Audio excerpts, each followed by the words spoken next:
Hello friends, அனைவருக்கும் வணக்கம். Welcome to TNPSC kingdom. இன்னைக்கு நம்ம இந்த வீடியோ பதிவுல என்ன தகவல் பத்தி பார்க்க போறோம்னா, வரப்போற 2025 டிஎன்பிஎஸ்சி குரூப் 4 எக்ஸாம்க்கான ஜியோகிராஃபி வேர் டு ஸ்டடி தான் பார்க்க போறோம். சரிங்களா? டிஎன்பிஎஸ்சி சைட்ல இருந்து அவங்க குடுத்திருக்கிற சிலபஸ் டாபிக்ஸ் எல்லாமே வந்து நம்மளுடைய சமச்சீர் பாட புத்தகத்துல எங்கெங்கே கவர் ஆகுது அப்படிங்கிறத ஒரு டீட்டெயில்டு வியூவா என்னென்ன பாடங்களுக்கு நம்ம ரொம்ப முக்கியத்துவம் குடுக்கணும், எதுல இருந்து அதிகமான கேள்விகள் கேட்கறாங்க, எந்த ஸ்டாண்டர்ட் வந்து முன்னாடி படிக்கணும், எத வந்து கடைசியா படிக்கணும், இப்படி டோட்டல் ஓவர்வியூ நான் வந்து உங்களுக்கு குடுக்கப் போறேன். ஓகேவா? இப்ப அவங்க சிலபஸ்ல குடுத்திருக்க புவி அமைவிடம் அப்படின்னா, இந்த டாபிக் வந்து நம்மளுடைய சமச்சீர் பாட புத்தகத்துல எங்கே கவர் ஆகுது? இயற்கை அமைவுகள் அப்படின்னா, அது எங்கே கவர் ஆகுது? பருவமழை அப்படின்னா, அது எங்கே கவர் ஆகுது? மழைப்பொழிவு அப்படின்னா, அது எங்கே கவர் ஆகுது? இப்படி டாபிக் வைஸா, சிலபஸ் வைஸா நம்மளுக்கு என்னென்ன பாடங்கள் வந்து நம்ம படிச்சா போதும்? எதுல வந்து அதிகமான கேள்விகள் கேட்கறாங்க? எத நம்ம முன்னுரிமை குடுத்து, எதுக்கு முக்கியத்துவம் குடுத்து படிக்கணும்? அப்படிங்கிறத பத்தி தான் நம்ம இந்த வீடியோல பார்க்க போறோம். சரிங்களா? இந்த வீடியோவ தயவு செஞ்சு கடைசி வரைக்கும் ஃபுல்லா பாருங்க. அப்பதான் நான் சொல்ல வர விஷயம் வந்து உங்களுக்கு புரியும். இந்த வீடியோ வந்து நான் ஆல்ரெடி படிச்சுட்டேன். எனக்கு ஜியோகிராஃபி ஒண்ணும் ப்ராப்ளம் இல்ல. நான் நல்லா பண்ணிருவேன், வச்சுருவேன் அப்படிங்கிறவங்களுக்கு இந்த வீடியோ கிடையாது. நான் வந்து வரப்போற 2025 குரூப் 4 எக்ஸாம்ல கண்டிப்பா வேலைக்கு போயே ஆகணும். நான் வேலைக்கு போனா மட்டும் தான் என்னால சர்வைவ் ஆக முடியும். அதனால இந்த குரூப் 4 வந்து எனக்கு ரொம்ப ரொம்ப முக்கியம். எனக்கு வந்து ஜியோகிராஃபில 10 கொஸ்டின் கேட்கறாங்க அப்படின்னா, நான் 8 கேள்வி வந்து கரெக்ட்டா எந்த தவறும் இல்லாம அடிச்சு, நான் வேலைக்கு போயே ஆகணும் அப்படிங்கிறவங்களுக்கான வீடியோ தான் இது. சரியா? நீங்க நான் சொல்லப்போற இந்த முக்கியமான பாடங்கள படிச்சாலே 10க்கு 8 கேள்வி உங்களால உறுதியா அடிக்க முடியும். சரியா? அதுக்கு நீங்க இந்த வீடியோவ கடைசி வரைக்கும் பாருங்க. பார்த்துட்டு உங்க கருத்த கமெண்ட்ல சொல்லுங்க. இது மாதிரி வேற என்ன வீடியோ வேணும்னாலும் நம்மளோட சேனல ஃபாலோ பண்ணுங்க. நம்மளோட சேனல சப்ஸ்கிரைப் பண்ணிக்கோங்க. தொடர்ந்து எல்லா சப்ஜெக்ட்டுக்கான வீடியோவும் நாங்க போட்டுக்கிட்டே இருக்கோம். ஆல்ரெடி ஹிஸ்டரி அண்ட் பாலிட்டிக்கான வேர் டு ஸ்டடி போட்டுருக்கோம். இம்பார்ட்டன்ட் லெசன்ஸ் போட்டுருக்கோம். எப்படி படிக்கணுங்கிறத சொல்லியிருக்கோம். அதையும் கீழ டிஸ்கிரிப்ஷன்ல லிங்க் குடுக்குறோம். இல்லைனாலும் பிளேலிஸ்ட்ல ஆட் பண்ணியிருக்கோம். பார்த்துக்கோங்க. சரியா? இப்ப வாங்க நம்ம வீடியோவ ஸ்டார்ட் பண்ணலாம். இப்ப ஃபர்ஸ்ட் நம்மளுக்கு புவி அமைவிடம், இயற்கை அமைவுகள். இந்த டாபிக்ஸ் எடுத்து நாங்க உள்ள லிஸ்ட் பண்ணி அதுக்கேத்த மாரி லெசன்ஸ் வந்து உங்களுக்கு பிரிச்சு குடுத்துருக்கோம். ஓகேவா? இந்த டாபிக்ஸ் தான் அ சிலபஸ்ல குடுத்திருக்கிற அங்கே ஹெட்டிங்ஸ். ஓகேவா? இந்த ஹெட்டிங்ஸ தான் இங்க சிலபஸ்லேருந்து நாங்க எடுத்திருக்கோம். ஸோ, இந்த டாபிக்ஸ் எல்லாமே சிலபஸ்ல அவங்க குடுத்திருக்கிறது. ஓகேவா? இப்ப வாங்க ஒன் பை ஒன்னா பார்க்கலாம். ஃபர்ஸ்ட் வந்து புவி அமைவிடம், இயற்கை அமைவுகள் அப்படிங்கிறது. சரியா? இது இங்க இருக்கு பார்த்தீங்களா? புவி அமைவிடம், இயற்கை அமைவுகள் இப்படிங்கிற இந்த 2 தலைப்பு எங்கெங்க கவர் ஆகுது அப்படின்னு பார்த்தீங்கன்னா, ஃபர்ஸ்ட் 10ஆம் வகுப்பு 10த் ஸ்டாண்டர்ட்ல இந்தியா அமைவிடம், நிலத்தோற்றம் மற்றும் வடிகால் அமைப்பு அப்படிங்கிற பாடமும், தமிழ்நாடு இயற்கை பிரிவுகள் அப்படிங்கிற பாடம். இந்த 2 பாடத்துல இந்த ஃபர்ஸ்ட் டாபிக் வந்து கவர் ஆகும். சரிங்களா? அடுத்ததா பருவமழை, மழைப்பொழிவு, வானிலை மற்றும் காலநிலை நிலவரங்கள், ஆறுகள். இந்த தலைப்பு எங்கெங்க கவர் ஆகுது அப்படின்னா, அதே 10த் ஸ்டாண்டர்ட்ல இந்தியா காலநிலை மற்றும் தாவரங்கள் அப்படிங்கிற பாடம். சரியா? அதுக்கடுத்து இந்தியா அமைவிடம், நிலத்தோற்றம் மற்றும் வடிகால் அமைப்பு அப்படிங்கிற பாடம். அதுக்கப்புறம் தமிழ்நாடு இயற்கை பிரிவுகள், வளிமண்டலம், நீர்க்கோளம், வானிலை மற்றும் காலநிலை, நீரியல் சுழற்சி. இப்படி இந்த 10த் ஸ்டாண்டர்ட்ல உள்ள இந்த பாடங்கள். சரியா? மொத்தம் வந்து 1, 2, 3, 4, 5, 6, 7 இந்த 7 பாடங்கள்ல இந்த டாபிக் வந்து கவர் ஆகும். சரியா? உங்களுக்கு இப்போ வந்து ஒரு சந்தேகம் வரலாம். ஆல்ரெடி இங்க இந்தியா அமைவிடம் மற்றும் நிலத்தோற்றம் இங்க படிச்சுட்டீங்க. அதே மாதிரி தமிழ்நாடு இயற்கை பிரிவுகள் படிச்சுட்டீங்க. இப்ப திரும்ப இந்த இடத்துல வந்து இது குடுத்துருப்பாங்க. சரியா? அதுக்கு என்ன அர்த்தம்னா, இந்த பாடத்துல உள்ள கன்டென்ட் வந்து இந்த டாபிக்ஸ்லயும் வந்து கவர் ஆகுது. சரியா? அதனால உங்களுக்கு 2 இடத்துலயும் வரும். இத நீங்க கன்ஃப்யூஸ் பண்ணிக்க வேணாம். நீங்க மேல படிச்சுட்டீங்க அப்படின்னா, செகண்ட் டாபிக் படிக்கும்போது அந்த லெசன திரும்ப ரிவைஸ் பண்ணுங்க. நீங்க எவ்வளோக்கு எவ்வளோ திரும்ப திரும்ப படிக்கிறீங்களோ, அவ்வளோக்கு அவ்வளோ அந்த பாடம் வந்து உங்களுக்கு மறக்கவே மறக்காது. சரியா? 2 டாபிக்லயும் கவர் ஆகுறனால, உங்களுக்கு அந்த டாபிக்ல வந்து அந்த பாடங்கள்ல வந்து கொஸ்டின் வரதுக்கான வாய்ப்புகள் வந்து ரொம்ப அதிகம். சரியா?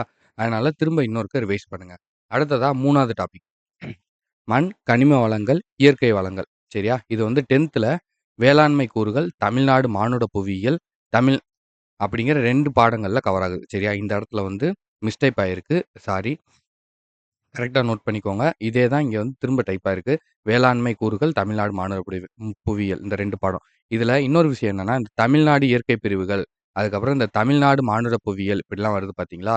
இந்த பாடங்கள்லாம் உங்களுக்கு யூனிட் 8, யூனிட் 9லயும் கவர் ஆகும். சரியா? அதனால இங்க படிக்கிறதே உங்களுக்கு அங்கேயும் யூஸ்ஃபுல்லா இருக்கும். அதனால கம்பல்சரி இந்த பாடங்கள வந்து விட்றாதீங்க.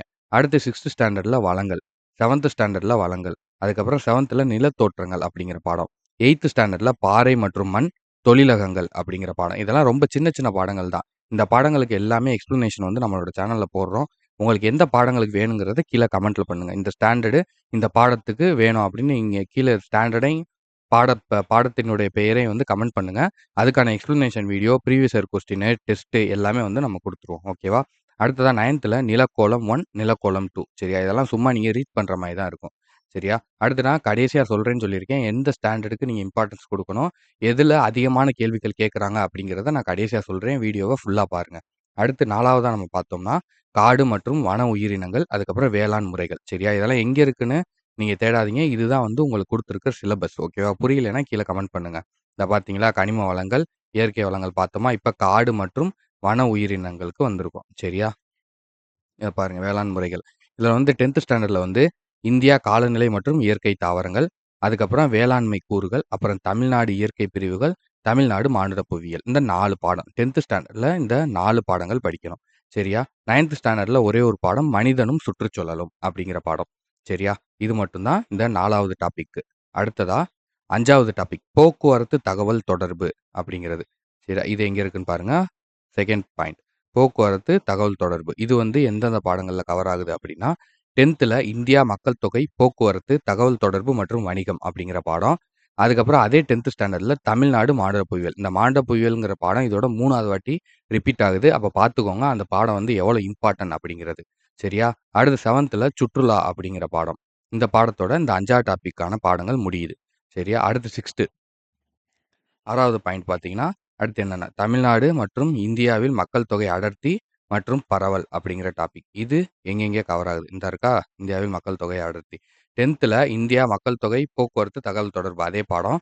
திரும்ப தமிழ்நாடு மானிட புவியியல். அதுக்கப்புறம் 9த்ல மனிதரும் சுற்றுச்சூழலும். 8த்ல இடம்பெயர்தல் மற்றும் நகரமயமாதல்.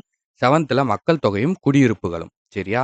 இந்த 5 பாடங்கள். இந்த 5 பாடங்கள்ல இருந்து தான் இந்த டாபிக் வந்து கவர் ஆகுது. சரியா? இப்ப இந்த 5 பாடங்கள் படிச்சுட்டீங்கன்னா, இந்த டாபிக் வந்து கவர் ஆயிரும். இதுல ஆல்ரெடி 2, 3 பாடங்கள் நீங்க படிச்சது. மனிதனும் சுற்றுச்சூழலும் நீங்க மேல உள்ள டாபிக்லயே படிச்சிருவீங்க. தமிழ்நாடு மாநில புவியியல் படிச்சிருவீங்க.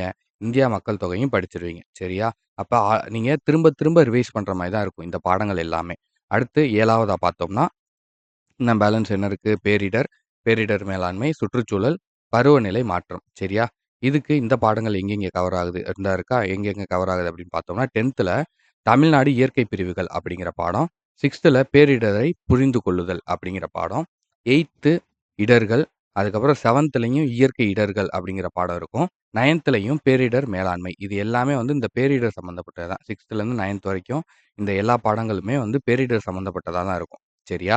இந்த இதெல்லாம் வந்து ரொம்ப ஈஸியா இருக்கும். உங்களுக்கு படிக்கிறதுக்கே வந்து இன்ட்ரஸ்டிங்கா இருக்கும். இதுக்கான வீடியோஸ் வேணும்னா நீங்க கீழ கமெண்ட் பண்ணுங்க.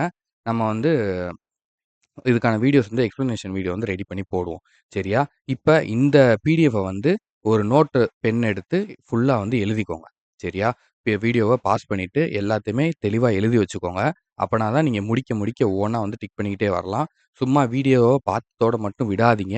எக்ஸாம் வந்து கிளியர் பண்றது ரொம்ப கஷ்டமாயிரும்.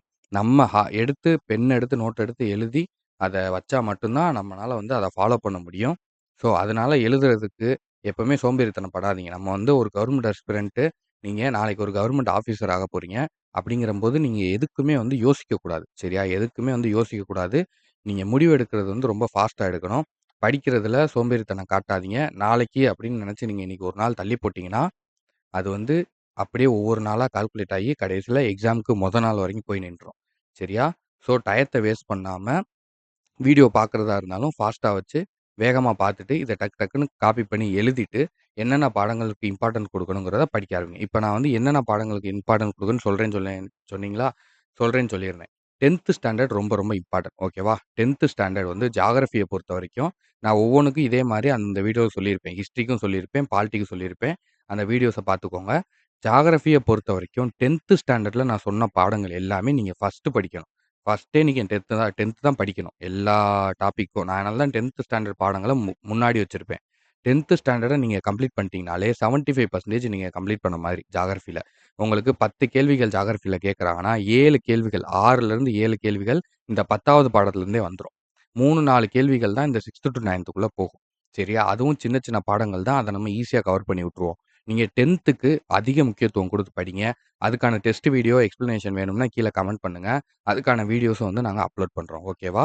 இதோட இந்த வீடியோ வந்து நம்ம முடிச்சுக்கலாம். டைம் வேஸ்ட் பண்ணாதீங்க. நீங்க போய் படிக்க ஆரம்பிங்க. நான் உங்கள நெக்ஸ்ட் வீடியோல சந்திக்கிறேன். Thank you.